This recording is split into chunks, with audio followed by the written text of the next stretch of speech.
Tapi kita butuh sama ibu-ibu itu. Butuh. Kalau dunia ini nggak ada wanita, kering seperti Gunung Kidul. Nah, Allah Jalla Jalaluhu menyempurnakan kehidupan dunia ini dengan wanita. Bahkan, Masya Allah, ada yang turun dari gunung jemaah. Bismillah.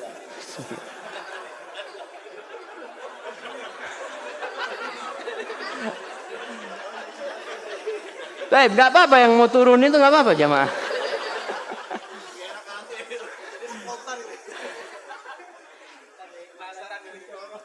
Baik. Assalamualaikum, datang ke rumahnya. Dibukain sama ibu-ibu. Masya Allah. Dari mana aja baru datang. Allah. Ini baru datang ditanyai dari mana aja. Ibu-ibu tanyakan kepada suaminya. Mas, mau yang panas apa yang dingin? Allah. Itu kalau ibu-ibu setiap suaminya buka ditanyain mau yang panas sama yang dingin. Insya Allah nggak keluar rumah tuh suaminya.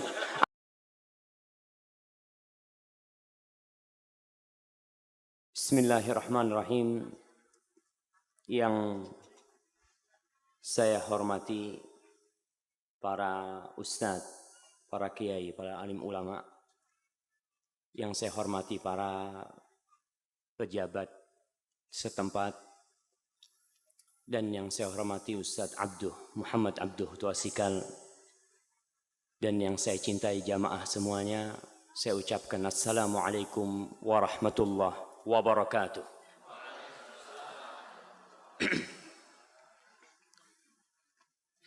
Alhamdulillah alladzi bi ni'matihi tatimmu shalihat. Segala puji bagi Allah Jalla Jalaluhu yang karena nikmatnya kebaikan-kebaikan menjadi sempurna. Yang karena rahmatnya niat-niat baik hamba dapat terlaksana. Segala kebaikan yang kita rasakan, segala nikmat yang kita peroleh, segala kesuksesan yang bisa kita raih, sejatinya itu karena Allah Jalla Jalaluhu. Sehingga tiada yang pantas untuk dipuja, tiada yang layak untuk disanjung kecuali Dia semata. Dan tidak sah solat seorang hamba tanpa dia mengatakan Alhamdulillahi Rabbil Alamin. Allahumma salli wa sallim wa zid wa barik wa an'im ala sayyidina wa maulana Muhammadin wa ala alihi wa ashabihi ajma'in. Ya Allah, semoga salawatmu, semoga salam berkah dan nikmatmu senantiasa kau curahkan untuk hamba kekasihmu. Untuk baginda Nabi kita Muhammad sallallahu alaihi wasallam. Untuk manusia terindah yang pernah menginjakkan kakinya di muka bumi ini. Untuk manusia termulia yang Allah utus sebagai rahmatan lil alamin. Untuk suri tauladan kita, Nabi kita Muhammad sallallahu alaihi wasallam, dan untuk keluarga beliau, untuk istri-istri beliau, untuk putra-putri beliau, dan untuk seluruh sahabat Nabi radhiyallahu taala anhum ajma'in. Amma ba'd. Ma'asyiral muslimin wal muslimat rahimakumullah. Sebuah kehormatan bagi saya untuk bisa sampai ke Gunung Kidul ini. Kalau tadi katakan Ustadz Abduh, beliau minta sejak setahun yang lalu bahkan lebih. Sebenarnya hati ana udah kepingin ke sini. Tapi apa daya, waktu yang tidak memungkinkan. Dan alhamdulillah di Gunung Kidul ini seharusnya nggak perlu mendatangkan ustadz-ustadz dari luar jemaah. Sudah ada Ustadz Muhammad Abduh. Nggak perlu kita capek-capek, sebenarnya beliau sudah ada di sini. Tapi ya karena ana sudah sampai di tempat ini, seharusnya beliau yang ngisi. Baik jemaah, Berkaitan dengan tema tadi yang disebutkan, tetaplah engkau bersamaku. Kita nih kalau dengar saudara kita kawin, saudara kita mau menikah, Masya Allah, senangnya kita. Dan bagaimana tatkala orang menikah, dia menyebar undangan ke sana kemari demi memberitahukan kebahagiaan dia kepada saudara-saudaranya. Ingin mengundang mereka supaya datang menyaksikan kebahagiaan dia. Bahkan Rasul sallallahu alaihi wasallam berpesan, "Aulim walau bisyah." Kau nikah tuh bikin walimah walaupun memotong seekor kambing. Kita diperintahkan untuk menampakkan kebahagiaan kita. Orang-orang diundang begitu banyaknya yang datang. Namun apabila terjadi perceraian, ada yang dapat surat undangan perceraian, jemaah. Besok saya mau cerai. Nggak ada. Karena itu salah satu bentuk kesedihan, dia ingin menutupi perceraian itu. Kalau bisa segunung kidul tidak ada yang tahu dengan perceraian dia. Karena dia tahu rumah yang dibangun telah hancur. Rumah yang dibina telah binasa. Angan-angan dan impian yang dirajut ternyata semuanya hayalan belaka. Hanya menghayal ternyata. Para jamaah kita tatkala mulai melihat kekasih yang hendak kita pinang, Masya Allah, hati berbunga-bunga. Dikasih tahu, Bapak mau menikah sama fulan. Iya, sudah cocok. Salat istikharah katanya. Enggak usah Ustaz, saya sudah cocok Ustaz. Subhanallah, dapat sebulan cerai. Ada apa? Kenapa itu bisa terjadi, jamaah? Tatkala Allah berbincang tentang indahnya pernikahan, Allah mengatakan, wa min ayatihi an khalaqa lakum min anfusikum azwaja. Kata Allah, di antara tanda-tanda kebesaran Allah, tanda-tanda yang menunjukkan keesaan Sang Pencipta yang harus disembah, Dia ciptakan dari diri kita pasangan hidup kita. Untuk apa? Kata Allah, litaskunu ilaiha, agar engkau condong kepada pasangan hidupmu, agar engkau damai dan tentram bersama pasangan hidupmu. Masalah cinta dan kasih sayang. Kadang-kala orang menikah itu belum ada benih-benih cinta. Nggak apa-apa, nggak penting. Yang penting kita udah cocok sama calon istri kita. Yang penting kita udah cocok sama calon mempelai pria. Udah cocok nih. Cinta nanti Allah yang bikin.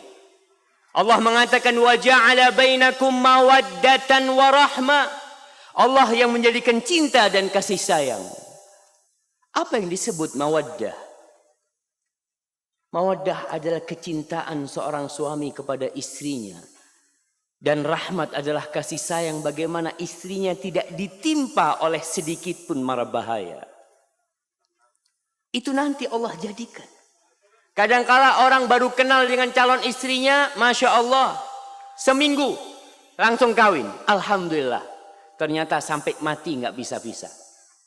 Tapi ada orang yang pacaran dengan calon istrinya selama 5 tahun, 2 bulan cerai. Itu terjadi. Karena kadangkala kita lupa dengan jalan-jalan syariat.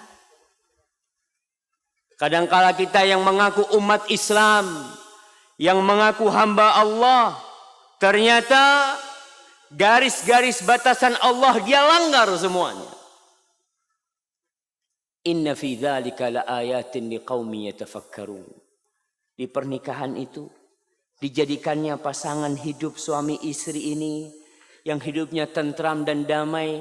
Di situ ada tanda-tanda kebesaran Allah bagi orang yang berfikir. Indonesia, negeri yang kita cintai. Indonesia, negeri yang kita berharap menjadi baldatun thayyibatun wa rabbun ghafur.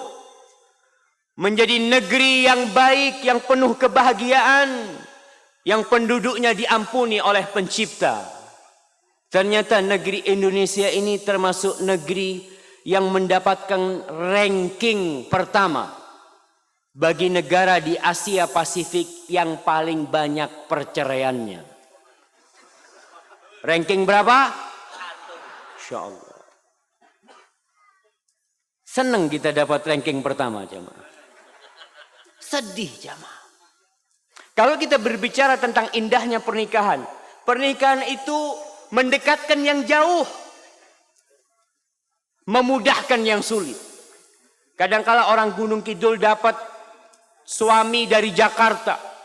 Yang dari Jakarta dapat istri dari Papua. Masya Allah. Ustadz kita dari mana? Dari sana jauh Ustaz. Kok bisa dapat istri orang Gunung Kidul? Cari di mana beliau itu?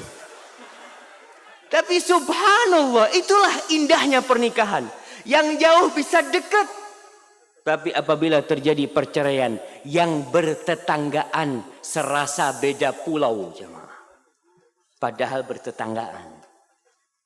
Yang kerabat seakan-akan tidak pernah kenal. Indonesia ternyata menjadi negeri yang sangat memprihatinkan di tingkat perceraian. Kalau di seluruh Indonesia itu mendapatkan ranking pertama, ternyata Gunung Kidul ranking pertama se-Indonesia. Wallahu a'lam bishawab ya. Sebelum ana kesini ana baca-baca tentang Gunung Kidul ini. Ternyata disebutkan pada awal 2016 perceraian di Gunung Kidul ini tepatnya data tahun 2015. Terjadi 1.310 perceraian di Gunung Kidul. Berarti tiap hari berapa orang yang cerai? 4 orang yang cerai jemaah. Subhanallah. Kenapa harus bercerai? Ada apa sebenarnya kita memilih berpisah? Kalau kau memang ingin berpisah, nggak usah kawin sekalian. Orang ketika menikah itu ingin membina rumah tangga, ingin berbahagia. Kalau kita melihat firman-firman Allah yang memerintahkan agar menikah, sabda-sabda Rasul Sallallahu Alaihi Wasallam yang menyuruh orang menikah, banyak di antara kita menikah tanpa tahu apa itu pernikahan.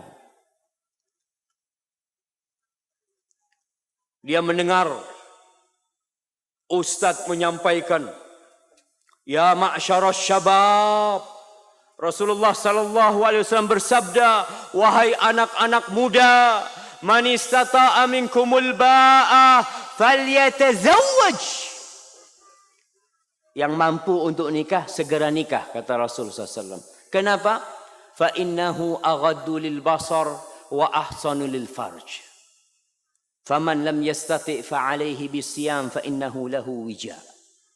Karena menikah itu akan bisa meredam pandangan mata kita. Kita kalau udah nikah, Masya Allah, ada perempuan lewat, digodain sama setan, lah. Digodain, kau lihat tuh, lihat sebentar, lah. Kenapa? Alhamdulillah, anak punya istri. Ketika ada orang lewat, dia masuk ke rumahnya. Dia lihat, dia pandang istrinya, Masya Allah. Dan menikah itu akan lebih bisa menahan kemaluan kita dari perbuatan-perbuatan nista. Itu pernikahan. Orang mendengar hadis ini Masya Allah langsung menikah.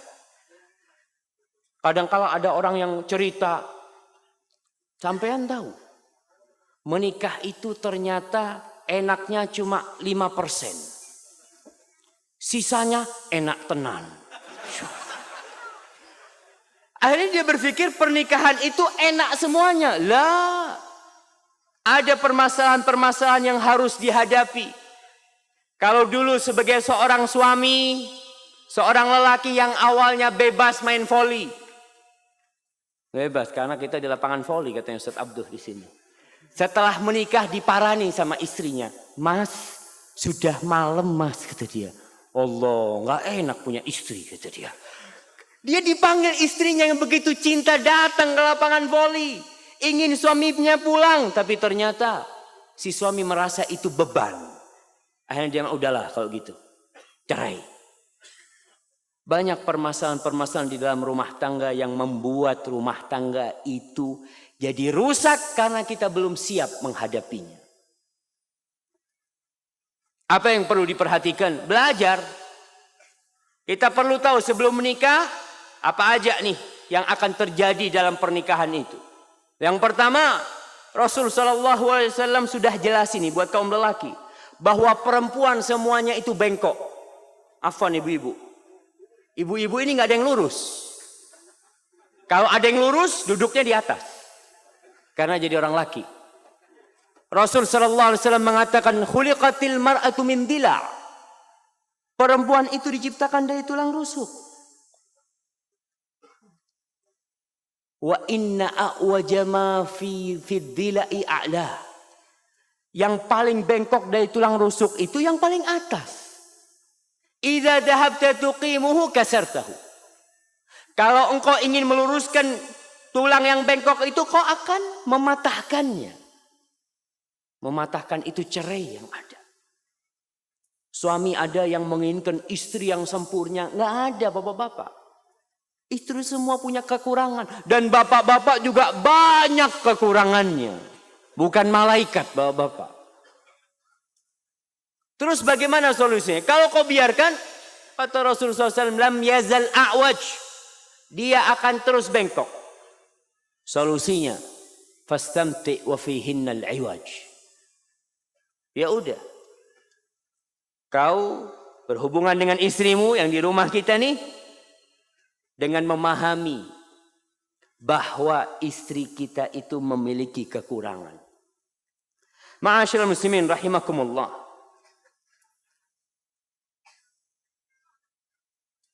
Apabila kita melihat apa sih masalah-masalah di dalam rumah tangga yang membuat perceraian itu terjadi? Banyak sekali. Tapi intinya bagaimana kita menghadapi permasalahan itu. Istri yang bengkok, oke. Istri itu pencemburu, naam. Istri itu, bahasa Arabnya itu fudul. Fudul itu, atau fabul ya.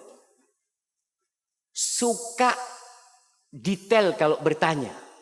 Ingin tahu, penasaran terus dia. Apa itu? Gelawis. Gelawis. Iya kayak gitu perempuan itu kan. Masya Allah. Betul ibu-ibu. Betul kata ibu-ibu. Masya Allah. Bagaimana sikap suami? Ya sabar. Mau diapain istri kita kayak gitu? Mau ganti istri? Kayak gitu lagi. Nah tetap perempuan itu. Kadang-kadang ditanya, mas dari mana mas? Oh dari depan. Ketemu siapa? Ketemu fulan. Ngomong apa? Allahu Akbar ditanya. Ngomong ini, ngomong gini katanya. Terus jawabannya apa? Allah lupa tadi nggak aku rekam.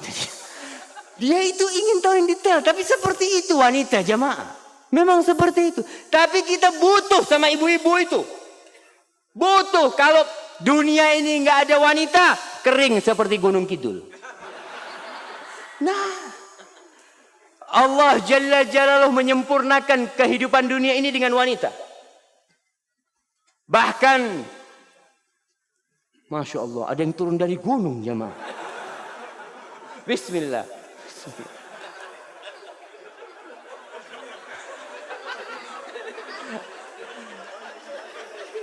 Baik, nggak apa-apa yang mau turun itu nggak apa-apa jemaah.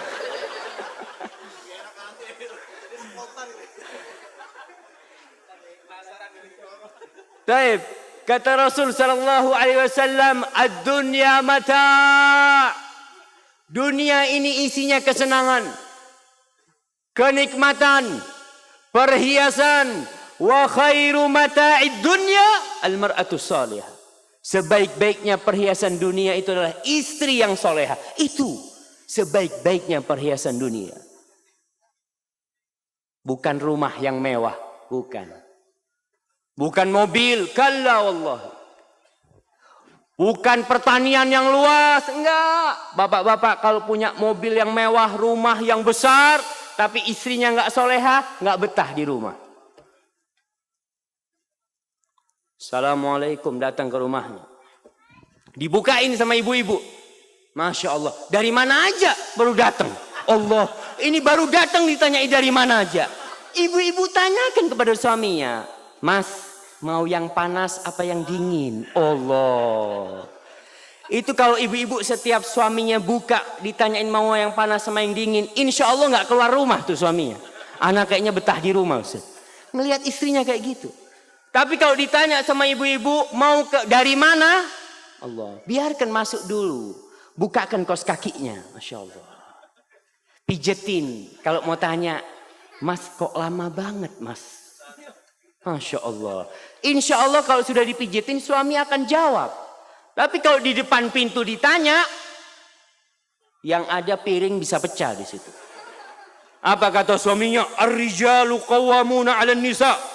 Aku pemimpin, gak perlu ditanya-tanya. Masya Allah. Ribut kadang-kala. Main tunggu dulu kondisinya biar adem dulu ya.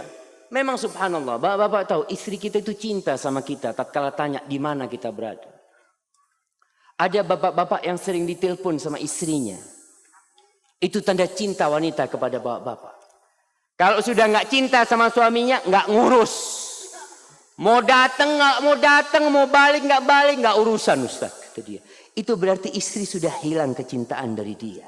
Maka coba kita memandang kepada kekurangan istri itu sebagai kelebihan dia. Rasulullah sallallahu alaihi wasallam bersabda, "La yafraq mu'minun mu'minah." Enggak boleh itu lelaki yang beriman membenci istrinya yang beriman, enggak boleh. Iman itu adalah nilai plus seorang hamba. Dalam hadis lain Rasul sallallahu alaihi wasallam bersabda, "Al-mu'minul qawi khairun wa ahabbu ila Allah minal mu'minid dha'if wa fi kullin khair." Kata Rasul sallallahu alaihi wasallam, mukmin yang kuat itu lebih baik dan lebih dicintai Allah daripada mukmin yang lemah. Wa fi kullin khair. Tapi di semuanya ada kebaikan. Selama dia beriman ada kebaikan. Maka Rasul sallallahu alaihi wasallam katakan, janganlah seorang mukmin membenci istrinya yang beriman. In kariha minha khuluqan radiya minha akhar. Kalau ada perilaku istrinya yang dia tidak suka. Kita biasanya kalau mau menikah, Masya Allah, ngelihat istri itu sempurna. Setelah dapat seminggu, diliatin bininya. Ternyata kau biasa-biasa aja ya. Nggak seperti sebelum menikah. Begitu pula sang istri. Awal dia tahu suaminya dari kelihatan jauh. Masya Allah, paling ganteng segunung kidul. Dapat sebulan kelihatan. Oh ternyata suamiku ini hitam kulitnya. Masya Allah. Dari dulu nggak kelihatan karena cinta udah. Mau hitam mau gelap dia udah cinta. Sampai ada istilah tuh apa saja jadi nikmat jemaah. Kalau sudah orang senang. Tapi di sini Rasul sallallahu alaihi wasallam menjelaskan apabila ada perilaku yang dibenci, bukankah ada perilaku lain yang dia sukai? Maka ibu-ibu pun seperti itu kepada suaminya. Jangan hanya melihat kepada kekurangan suaminya, jangan. Kalau kita ini mau melihat kepada kekurangan suami, insya Allah suaminya ibu ini nggak ada yang cocok buat ibu-ibu. Karena ibu-ibu terlalu baik. Ada seorang wanita yang Masya Allah. Dia ngomong nih sama suaminya. Mas, setelah menikah beberapa lama dia ngomong, bagaimana kalau kita saling mengoreksi diri? Kata suaminya, ya ora popo. Sudah dikasih tulisan, dikasih kertas, dikasih pulpen. Si perempuan masuk, ditulis tuh. Dia mulai tulis kekurangan suaminya. 1, 2, 3, 4, sampai full satu kertas. Kekurangan suaminya. Akhirnya suaminya nunggu, istrinya datang. Dia kasihkan kepada suami, mas, ini mas. Oh iya, mana punya mas, ini punya aku. Baca nih suaminya, Masya Allah. Dari awal sampai akhir semua kekurangannya dia. Si istri bawa kertas itu ke dalam. Lalu dia balik lagi. Dia ngomong, "Mas, kenapa kok kosong kertasnya, Mas?" Apa kata suaminya? "Dek, aku menerimamu apa adanya, Dek." Subhanallah. Kalau kepingin rumah tangga langgeng tuh kayak gitu tuh. Terima apa adanya. Jangan ngelihat kepada istri tetangga. Kalau sudah mulai kita membanding-bandingkan pasangan hidup kita, ibu-ibu juga. Kalau suka membanding-bandingkan suaminya dengan suami tetangganya atau suami temannya, itu tidak lama lagi rumah itu akan ambruk. Kenapa? Karena suami ibu bukan suami tetangga. Rizkinya orang itu beda-beda. Dan semua rumah itu punya permasalahan. Maka kembali kepada hadis Rasul sallallahu alaihi wasallam, lihatlah kepada kelebihannya. Kalau lagi ada masalah sama suami atau suami punya masalah sama istri, ingatlah kepada kebaikan istrinya. Ibu-ibu ingatlah kepada kebaikan suaminya. Masya Allah, di antara ratusan wanita, di antara ribuan wanita, dia datang meminangku. Dia tinggalkan orang tuanya, dia tinggalkan keluarganya, dia hidup bersamaku. Ini sudah sebuah bukti kalau dia orang yang baik. Namun sayangnya, kenapa kebanyakan penghuni neraka itu ibu-ibu? Kenapa ibu-ibu? Kenapa? Kenapa bapak-bapak? Kita tanya sama bapak-bapak. Tidak bisa menjaga lisan. Tidak pernah bersyukur, cerewet. Betul ibu-ibu?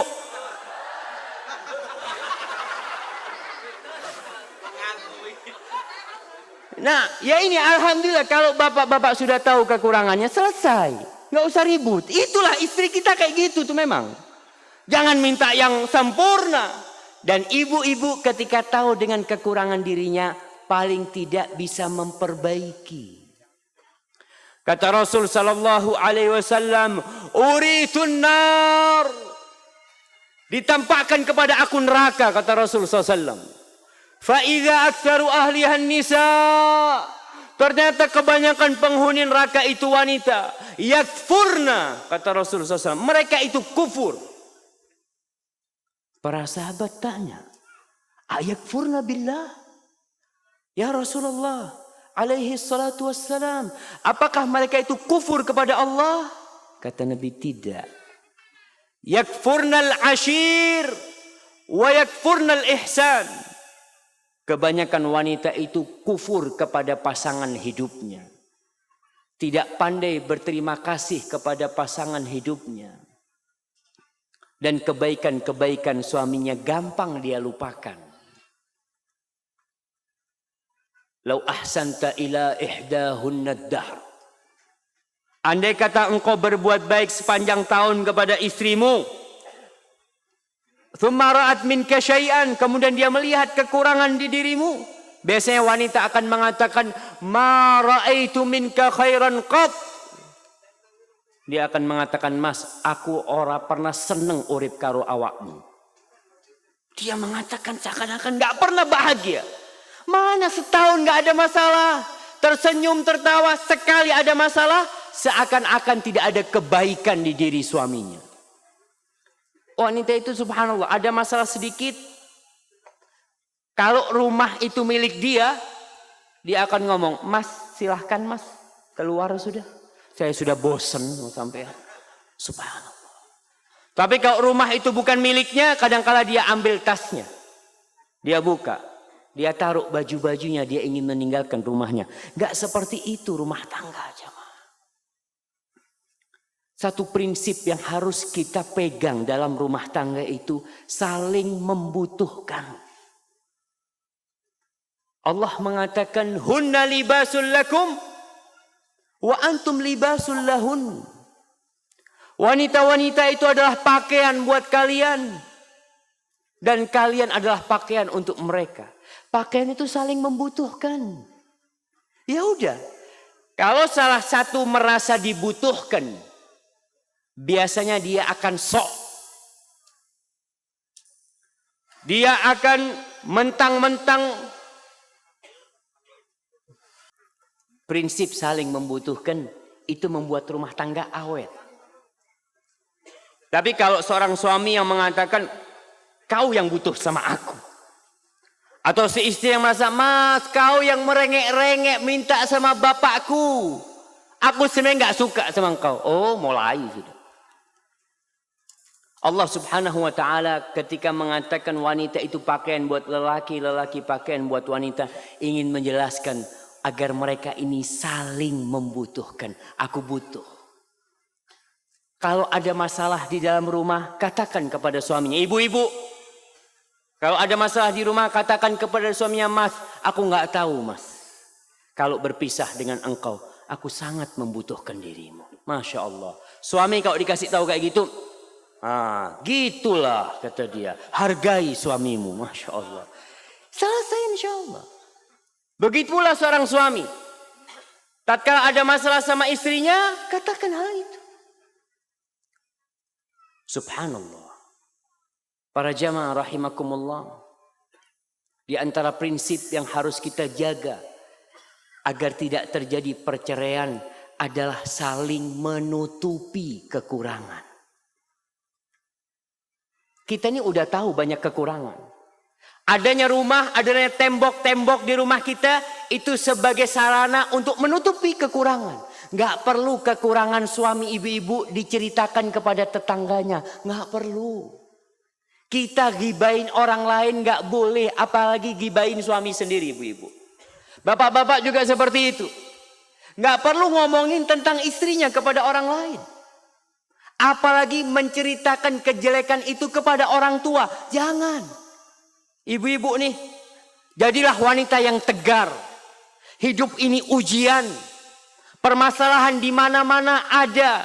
Kita berumah tangga ada permasalahan. Bercerai tambah masalah.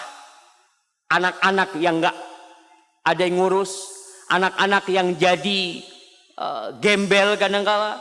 Anak-anak yang narkoba. Anak-anak yang tidak sholat. Gara-gara orang tuanya bercerai kadang-kala.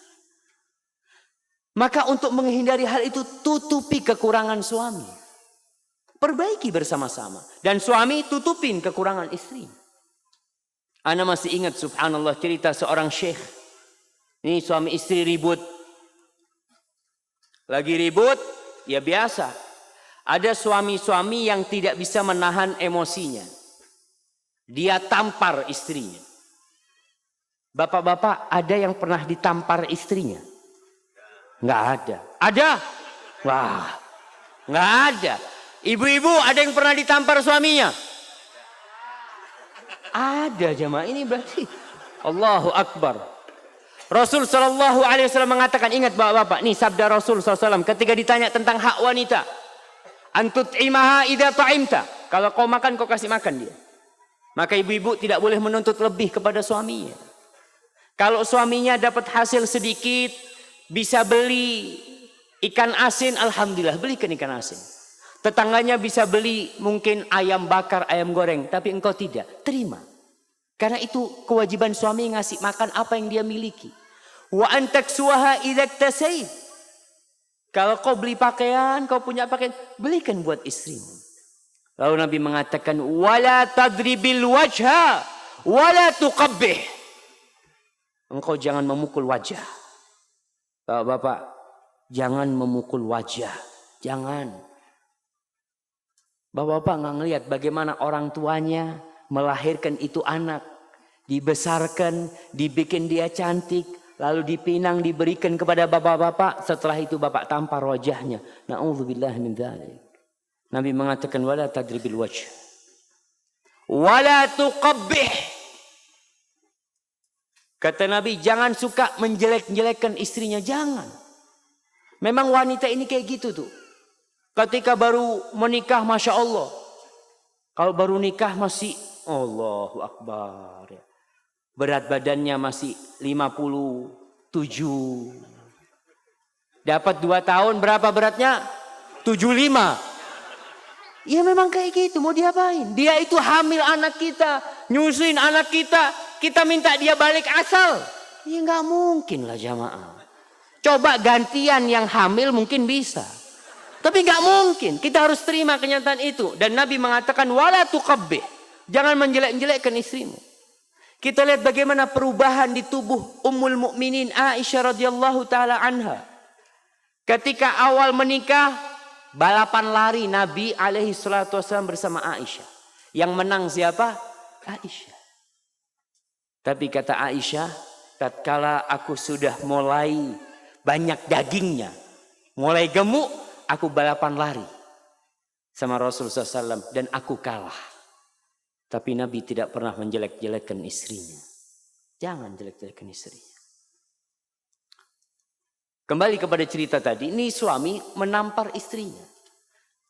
Karena tempat yang paling dekat sama dia wajah istrinya. Lagi emosi ditampar. Akhirnya suasana memanas di rumah ini. Sang istri menangis. Senjata yang paling kuat bagi istri, bagi wanita adalah meneteskan air matanya. Untuk meluapkan emosi dia. Tahu-tahu di rumah ada yang pencet bel rumah. Ada yang mencet bel. Dilihat sama suami. Di Arab situ kebanyakan rumah ada kekernya jemaah. Karena nggak ada jendelanya di itu. Dilihat pakai keker itu. Oh ternyata yang datang mertuanya. Bapak ibu istrinya bersama keluarga besarnya. Sang suami berpikir sudah rumah tanggaku hancur kalau kayak gini. Akhirnya sang suami mengatakan kepada istrinya, ayah ibumu dan keluargamu yang datang. Kata dia. Sang istri masuk ke dalam kamar. Si suami buka pintu dipersilahkan. Yang ada di benak suami ini sudah nggak karu-karuan. Akhirnya sang istri membasuh wajahnya. Datang menjumpai Abah dengan ibunya. Kelihatan dia menangis. Ibu tanya, nak kenapa kau menangis nak, kata dia. Apa kata istrinya? Ya Allah Ummi, aku kangen sama Ummi, kata dia. Alhamdulillah Allah kirim Abah sama Ummi ke sini semuanya, kata dia. Selesai. Sang suami melihat rumah tangganya aman, dia minta izin. Afwan, ana mau keluar mau beli makan malam. Dia keluar beli makan malam. Lalu di tengah jalan dia mampir membelikan sabuk emas buat istrinya. Seharga kalau nggak salah 10.000 real, Syekh cerita. Kira-kira 37 juta lah jemaah. Setelah orang tua mertuanya makan semua di rumah itu, mereka pamit pulang. Sang suami datang kepada istrinya minta maaf. Dia mengatakan, aku minta maaf.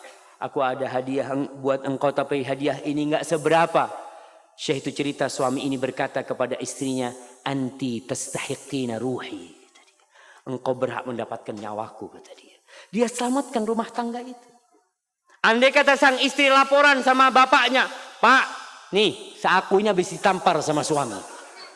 Apa yang akan terjadi di rumah itu? Insya Allah akan berantem tuh rumah. Dan setan dari jauh ketawa-ketawa. Bagus, berhasil dia.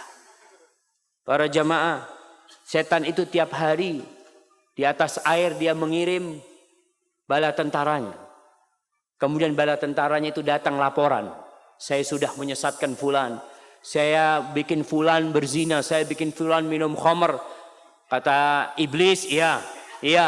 Ketika satu tentara setan mengatakan ini, lam azal bi fulan hatta talaqa zaujatah. Aku terus menggodai fulan sampai dia menceraikan istrinya. Apa kata iblis? Anta engkau nih, sini. Ketika berhasil menceraikan, jangan dipikir, kalau kita berpikir, kenapa kok bisa senang si iblis? Hanya dengan berhasil menceraikan antara dua insan yang bersamaan. Karena rentetan perceraian itu banyak. Tadi yang kita katakan anak-anak gak diurusin. Jadi anak-anak yang tidak benar. Anak-anak kadang-kala jadi pelacur. Na'udzubillah min dzalik. Wanita-wanita yang jadi janda banyak melacurkan dirinya berzina. Na'udzubillah min dzalik. Intinya di mana? Tadi di perceraian. Maka perceraian ini sangat diperketat dalam Islam. Gak sembarangan cerai. Dan wanita jangan sebentar-sebentar minta cerai. Melihat, wallahu a'lam di sini ya. Tapi ada wanita-wanita yang suka jadi TKW. Nggak tahu di Gunung Kidul banyak Ustaz. Hah? Banyak.